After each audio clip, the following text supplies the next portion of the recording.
Hey everybody, this is Hector Miray with Faith and Fandom, and this is Faith and Fandom 180 on LTN Radio. So this past weekend, I had a very unique experience for me because I set up the Faith and Fandom booth at a Christian youth conference. Now, 99% of the time, I only set up at non-Christian events, Comic-Cons, street festivals, art festivals, things like that. And I'm not used to being like surrounded by the church and surrounded by believers, because Faith and Fandom is an outreach. It's built to be an on ramp for people who might be curious about God, to maybe encourage some of the geeks who are already close to God, or to be able to answer questions for people that, are there to be in, that in the light and the darkness type scenario. So I'm not normally used to having people who are just automatically supportive. I'm used to some scrutiny, some like some shade. But I was in a youth conference with 2,000 youth group kids and their assorted leaders.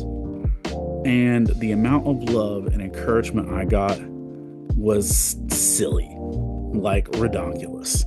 Like I was overwhelmed by the amount of response that I got. I guess I'm just not used to being in an environment where I'm prone to being encouraged. And like it was literally overwhelming because they were so loving. And it reminded me of this verse. It's in Galatians 6:10. It says, "Therefore, as we have opportunity, let us do good to all people, especially to those who belong to the family of believers." And there were several times a youth leader would come up and buy a t-shirt, sticker, whatever. And then they'd come back a little bit later and say, "Hey, I just want to buy something extra to support what you're doing." And I could literally tell the difference between being in a Christian environment versus being in a not Christian environment. And I think that's a thing to kind of celebrate, because there should be a noticeable difference when we as believers are supporting each other. And I just want to ask you, are you supporting the other people who are representing Jesus in your life, who are being salt and light? Because I'm going to tell you what, they probably need encouragement that they don't even recognize yet. So be that light, be that encouragement.